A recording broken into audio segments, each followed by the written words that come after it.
Hello everyone, welcome to my YouTube channel eye of law. आज हम commercial law का ना एक बहुत ही फाउंडेशनल टॉपिक पढ़ने वाले हैं, जो कि है केविएट एम्परर, जिसको कहते हैं क्रेता सावधान। ये सेल्स ऑफ गुड एक्ट 1930 के सेक्शन नंबर 16 का ना एक कोर कॉन्सेप्ट है, जो हर बायर और सेलर को पता होना ही चाहिए। मीनिंग ऑफ केविएट एम्पटर अगर हम देखते हैं तो है ना, ये समझने की कोशिश करते हैं कि एक्चुअली केविएट एम्पटर होता क्या है। तो जो केविएट एम्पटर है ना, वो एक लैटिन वर्ड्स हैं, ठीक है। और हम केविएट एम्पटर को क्या कहते हैं? लैटिन मैक्सिम कहते हैं। इसका लिटरल मीनिंग होता है let the buyer be aware, मतलब खरीदार सावधान रहे। इसका मतलब है कि खरीदारी करते वक्त बायर को खुद अलर्ट रहना चाहिए, ठीक है। अगर हम इस कैविएट एम्पटर के कोर आइडिया की बात करते हैं तो इसका सिंपल सा लॉजिक है कि सामान की क्वालिटी और सूटेबिलिटी चेक करने की सारी रिस्पॉन्सिबिलिटी किसकी है? बायर की है, ठीक है। सेलर की कोई लीगल ड्यूटी नहीं है कि वो अपने सामान की हर कमी को खुद बताए। बायर के सामने सामान है, वो अपनी नॉलेज का यूज करे और जजमेंट देखे कि क्या उसको ये सामान लेना चाहिए या नहीं लेना चाहिए। अब देखते हैं the general rule which is given under section number 16, ठीक है। तो लॉ का जो जनरल रूल है ना, जो सामान्य नियम है ना, उसके अनुसार सेलर यानी बेचने वाला अपने सामान की कमियां या डिफेक्ट्स खुद बताने के लिए बाउंड नहीं है, बाध्य नहीं है, ठीक है। सेलर बाध्य नहीं है कि वो अपने सामान की कमियों को एक एक करके गिनाएगा। यहाँ सारी ड्यूटी यानी कि कर्तव्य किसके हो जाते हैं? बायर के हो जाते हैं, जिसको दो मेन एस्पेक्ट्स हैं, ठीक है। पहला है इंस्पेक्ट थ्रूली, मतलब बायर को खरीदने से पहले सामान की अच्छी तरीके से इंस्पेक्शन जांच पड़ताल कर लेनी है। सेकंड है सेफ्टी देमसेल्फ, मतलब उसे खुद तसल्ली करनी होगी कि सामान उसके जो पर्पस है, जिस पर्पस के लिए वो खरीदारी करने आया है, क्या उसके लिए फिट टू यूज है या नहीं, क्या उस पर्पस को पूरा करेगा या नहीं करेगा। यहाँ पे एक इम्पोर्टेंट नोट है कि अगर कोई पेटेंट डिफेक्ट यानी कि स्पष्ट दोष, साफ दिखने वाली कमी है और बायर उसे ओवरलुक्स कर देता है यानी ध्यान नहीं देता है, तो बाद में वो सेलर को ब्लेम नहीं कर सकता और ना ही सामान को रिटर्न कर सकता है, ठीक है। अगर कोई पेटेंट डिफेक्ट है, साफ रूप से कोई डिफेक्ट दिख रहा है और फिर भी उस समय बायर उसको इग्नोर कर देता है और सामान को परचेज कर लेता है, तो वो बाद में सेलर को लाइबल नहीं ठहरा सकता और ना ही वो सामान को रिटर्न कर सकता है। अब देखते हैं फ्रॉम केविएट एम्पटर टू केविएट वेंडिटर, ठीक है। देखिए, पहले समय में ना मार्केट के नियम जो थे केविएट एम्पटर यानी कि let the buyer be aware, खरीदार सावधान रहे, इस पर चलते थे। इसका मतलब था कि सारी की सारी बर्डन ऑफ इंस्पेक्शन, जांच का जो भी बोझ है ना, वो बायर पर होता था और सेलर की ड्यूटी नहीं होती थी कि वो जितने भी ऑर्डिनरी डिफेक्ट्स है ना उन सबको बताए। लेकिन आज के टाइम में एक बड़ा बदलाव देखा जा रहा है। अब हम ना केविएट एम्पटर से केविएट वेंडिटर की तरफ बढ़ रहे हैं। केविएट वेंडिटर का क्या मतलब होता है? इसका मतलब होता है let the seller be aware, यानी कि विक्रेता सावधान रहे, ठीक है। ये एक मॉडर्न कंज्यूमर प्रोटेक्शन अप्रोच है, जिसको हम हिंदी में बोलते हैं आधुनिक उपभोक्ता संरक्षण दृष्टिकोण, ठीक है। इसमें ना सारे स्टैट्यूटरी एक्सेप्शंस बनाए गए हैं जो बायर को अनडिस्क्लोज डिफेक्ट से बचाते हैं। यानी कि अब जो सामान बेच रहा है ना, वो ज्यादा जिम्मेदार होगा, ठीक है, क्योंकि इसके अंदर कुछ कानूनी अपवाद दे दिए गए हैं जो बायर्स जिसका डिफेंस लेकर के अपनी लाइबिलिटी को कम कर सकता है और सेलर्स की लाइबिलिटी को बढ़ा सकता है। इसका मतलब जो केविएट वेंडेटर है ना, उसके रूल्स केविएट एम्पटर के लिए एक्सेप्शन का काम करेंगे, ठीक है। अब हम देखते हैं एक्सेप्शन टू केविएट एम्पटर, ठीक। अब मैं आपको ये बताना चाहती हूँ कि जो केविएट एम्पटर का क्वेश्चन है ना, वो बहुत इंपॉर्टेंट है, 20 मार्क्स में क्वेश्चन में आएगा। इसलिए जितने भी एक्सेप्शन है ना, इसको हम डिटेल में भी देखेंगे। तो पहला एक्सेप्शन है fitness for a specific purpose, विशेष उद्देश्य के लिए उपयुक्त, सेक्शन नंबर 16(1). नेक्स्ट है sale by description, section number 15, मतलब विवरण के आधार पर बिक्री। नेक्स्ट है मर्केंटाइल क्वालिटी, बिक्री योग्य गुणवत्ता, सेक्शन नंबर 16(2). फिर आता है सेल बाय सैंपल, नमूने के आधार पर बिक्री, सेक्शन नंबर 17। फिर आता है फ्रॉड और कंसीलमेंट बाय सेलर, धोखाधड़ी या छिपाव अगर सेलर ने किया है तो बायर इसका डिफेंस लेगा। फिर आता है यूसेज ऑफ ट्रेड यानी कि व्यापारिक प्रथा, ठीक है, ये कस्टम से आया है। ठीक है, अब एक एक करके इसकी एक्सप्लेनेशन हम देखेंगे। पहला एक्सेप्शन आ रहा है fitness for a specific purpose, यानी कि विशेष उद्देश्य के लिए उपयुक्त।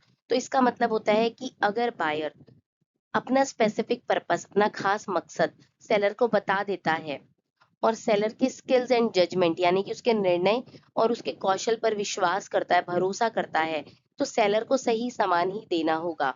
ऐसे में केवीएट एम्प्टर अप्लाई नहीं होगा। क्यों? क्योंकि बायर ने आते ही बता दिया, भैया मुझे ये सामान चाहिए, इस पर्पस के लिए चाहिए। एग्जाम्पल के तौर पे आप दुकान पर गए, आपने दुकान वाले को कहा कि भैया मुझे बिल्कुल हॉट वाटर रखने के लिए एक बॉटल दे दो। उसने आपको गर्म पानी रखने के लिए बॉटल दे दी। आप उस बॉटल को घर लेकर गए, आपने जैसे ही गर्म पानी डाला, बॉटल फट गई। तो यहाँ पे क्या है, यहाँ पे केवियट एम्पटर नहीं लगेगा, केवियट वेंडेटर लग जाएगा। क्यों? क्योंकि आपने अपना पर्पस ऑलरेडी सेलर को बताया था कि मुझे गर्म पानी के लिए ही बॉटल चाहिए। नेक्स्ट पॉइंट है सेल बाय डिस्क्रिप्शन, यानी कि विवरण के आधार पर बिक्री। ठीक है, ये सेक्शन नंबर 15 के अंदर आता है। इसका रूल ना बिल्कुल क्लियर और सिंपल है। अगर सामान किसी डिस्क्रिप्शन यानी विवरण पर खरीदा गया है, तो पूरे सामान को उस डिस्क्रिप्शन से स्ट्रिक्टली मैच होना जरूरी है, बिल्कुल मेल खाना जरूरी है। ये कॉन्ट्रैक्ट की एक इम्प्लाइड कंडीशन हो जाती है। ठीक है, अगर सामान डिस्क्रिप्शन के मुताबिक नहीं निकलता, तो बायर के पास सामान को रिजेक्ट करने का पूरा पूरा राइट होता है। ठीक है, इस नियम में ना सेलर का इंटेंशन या फिर स्टेट ऑफ माइंड मैटर नहीं करता है। चाहे सेलर ने जानबूझकर गलत सामान ना दिया हो या उसे खुद सामान के डिफेक्ट के बारे में नहीं पता हो, अगर सामान डिस्क्रिप्शन से अलग डिलीवर हो रहा है ना, तो सेलर लाइबल होगा ही होगा और बायर अपना प्राइस रिकवर कर सकता है, वापस अपना पैसा मांग सकता है। नेक्स्ट एक्सेप्शन आ रहा है मर्केंटेबल क्वालिटी, जो कि है सेक्शन नंबर 16 सबसेक्शन 2 के अंडर। इसका मतलब होता है बिक्री योग्य गुणवत्ता। तो इसके लिए ना दो चीजें समझनी जरूरी थी। क्या? कि जब गुड्स किसी ऐसे सेलर ने दिया है, ठीक है, जो उन्हीं सामानों में डील करता है, प्रोफेशनल है, उस सामान के लिए प्रोफेशनल डीलर है। ठीक है, तो वहां एक इम्प्लाइड कंडीशन आ जाती है कि गुड्स जो है वो बिक्री योग्य गुणवत्ता को फुलफिल कर रहे हैं, यानी कि मर्केंटेबल क्वालिटी के होने चाहिए। इसका मतलब है कि सामान मार्केट में आमतौर पर यूज करने लायक और बेचने लायक होगा। लेकिन इस एक्सेप्शन को हम एक कंडीशन पे यूज नहीं कर सकते हैं। मतलब इस एक्सेप्शन का भी एक एक्सेप्शन है। क्या? कि अगर वो सामान खुद बायर ने जांच पड़ताल किया हो अपनी आंखों से और उसका जो डिफेक्ट है ना, वो जो है वो एक नॉर्मल इंस्पेक्शन में दिख जाना चाहिए। ठीक है, और तब भी बायर ने उसको नहीं देखा या इग्नोर कर दिया, तो बायर ये केवियट टेम्पटर का, ये मर्केंटेबल क्वालिटी का डिफेंस यूज नहीं कर पाएगा। फोर्थ एक्सेप्शन हमारे पास आ रहा है सेल बाय सैंपल, यानी कि नमूने के आधार पर बिक्री, जो सेक्शन नंबर 17 के तहत आता है। जब भी कोई ट्रांजैक्शन किसी सैंपल को दिखाकर किया जाता है, तो वहां दो मुख्य इम्प्लाइड कंडीशन, अंतर्निहित शर्तें आ जाती हैं जो बायर को प्रोटेक्ट करती हैं। पहला, कि बल्क का जो सामान है ना, वो must correspond with the sample. मतलब सामान जो भी गया है ना, बड़ा सामान जो डिलीवर हुआ है, यानी बल्क सामान, उसकी क्वालिटी दिखाए गए सैंपल की क्वालिटी से बिल्कुल मैच होनी चाहिए, बिल्कुल मेल खानी चाहिए।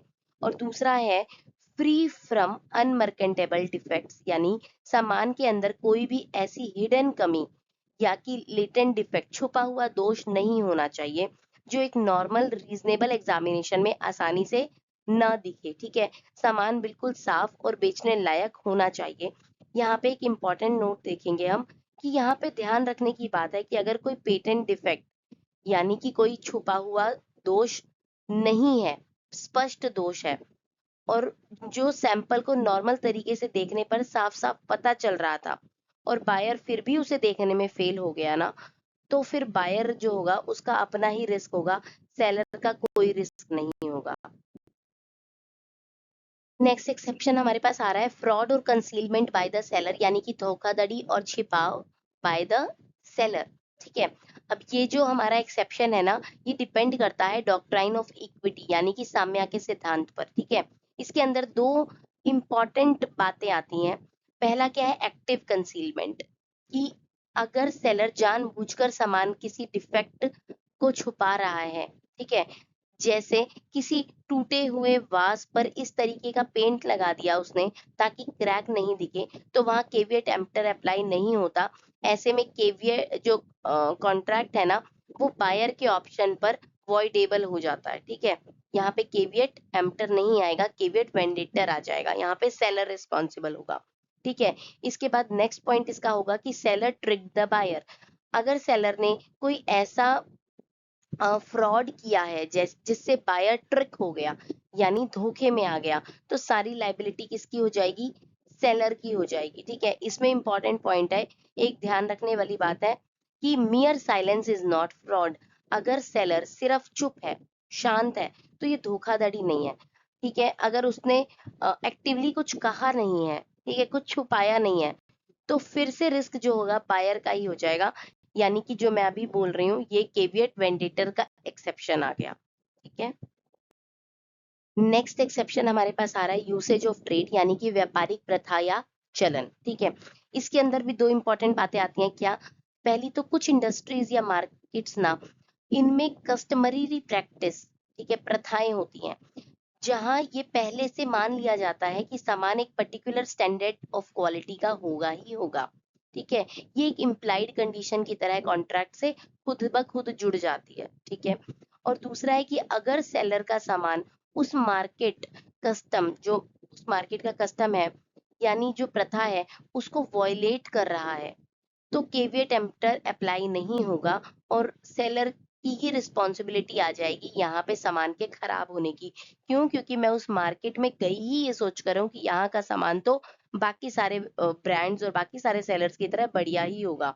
ठीक है, यहाँ पे एक एक्सेप्शन आता है इस पॉइंट का कि ये ना trade customs well known, certain और रीजनेबल होना चाहिए। ठीक है, जिस हम ट्रेड कस्टम की बात कर रहे हैं, ये एक सर्टेन होना चाहिए, रीजनेबल होना चाहिए, तभी इन्हें कानून के तहत माना जाएगा। ठीक है, चाहे ये कॉन्ट्रैक्ट में अलग से लिखे गए हैं या ना लिखे गए हैं। ठीक है, हु इज रिस्पॉन्सिबल, अब इस पूरे के पूरे कॉन्सेप्ट को ना एक टेबल के जरिए देखेंगे हम।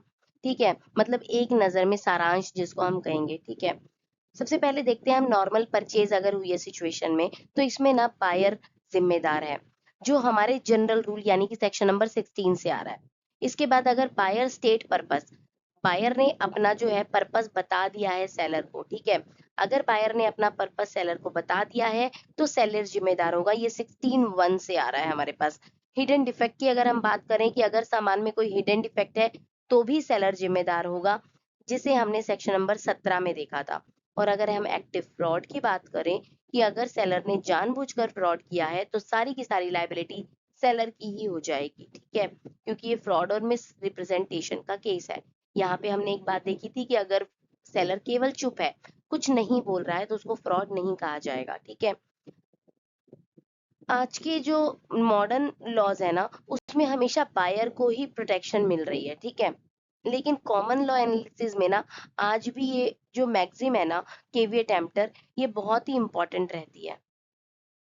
देखिए, इस डॉक्ट्राइन को ना और बेहतर तरीके से समझने के लिए ना, हम एक बहुत ही लैंडमार्क केस देखते हैं, जो कि है वर्ड वर्सेस हॉब्स 1878 का केस। ठीक है, अब इसमें फैक्ट्स क्या थे, मामला क्या था केस का, कि एक सेलर ने ना मार्केट में कुछ पिग्स, यानी कि सुअर, बेच दिए। ठीक है, और विद ऑल फॉल्ट्स की कंडीशन के साथ बेचे। ठीक है, अब सेलर को अच्छी तरह से पता था कि उन पिग्स को टाइफाइड है, पर उसने ये बात बायर से छुपाई।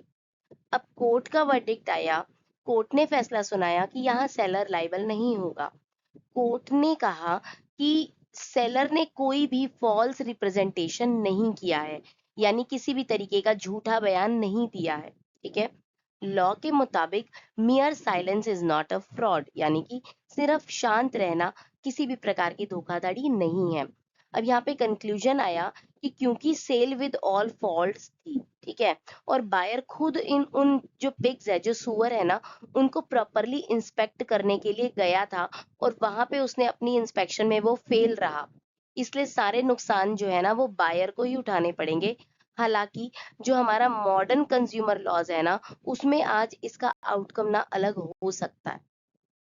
चलिए केवी टेम्पटर की ना एक पूरी क्विक रिवीजन करते हैं कि जो केविएट एम्प्टर है ना वो लैटिन मैक्सिम है, ठीक है। उसका लिटरल मीनिंग है let the buyer be aware, जो सेल ऑफ गुड्स एक्ट 1930 के सेक्शन नंबर 16 के अंदर दिया गया है। इसका जनरल रूल ये कहता है, डिफॉल्ट रूल के मुताबिक सामान को चेक करने की सारी ड्यूटी बायर की होती है। सेलर डिफेक्ट बताने के लिए या फिर उसको प्रॉपरली दिखाने के लिए लीगली बाउंड नहीं होता है। लेकिन ये जो केविएट एम्प्टर है ना, ये अपने एक्सेप्शन केविएट वेंडेटर के साथ आती है, यानी कि 6 एक्सेप्शंस लेकर आती है कि अगर transaction specific purpose, description, merchantable quality और सैंपल फ्रॉड या फिर ट्रेड यूज के अंदर आता है ना, तो ये 6 रूल बदल जाते हैं और सेलर लायबल हो जाता है। ठीक है। अगर हम मॉडर्न ट्रेंड की बात करें तो आजकल का जो लीगल अप्रोच है ना, वो केविएट एम्प्टर से केविएट वेंडेटर की तरफ शिफ्ट हो रहा है। कंज्यूमर्स को ज्यादा प्रोटेक्शन दी जा रही है। इसमें एक जो हमने लीडिंग केस किया वो है वर्ड वर्सेस हॉब्स का, जहां ये तय हुआ कि मियर साइलेंस यानी सिर्फ शांत रहना फ्रॉड नहीं होता है। इसी के साथ हमारा ये टॉपिक खत्म होता है। अगर आपको कोई भी डाउट है तो आप मुझे कमेंट सेक्शन में डाउट को लिख सकते हैं। अगर आपको मेरी वीडियो पसंद आती है, यूजफुल लगती है, तो मेरी वीडियो को लाइक करिए, मेरे चैनल को सब्सक्राइब करिए। Thanks for watching.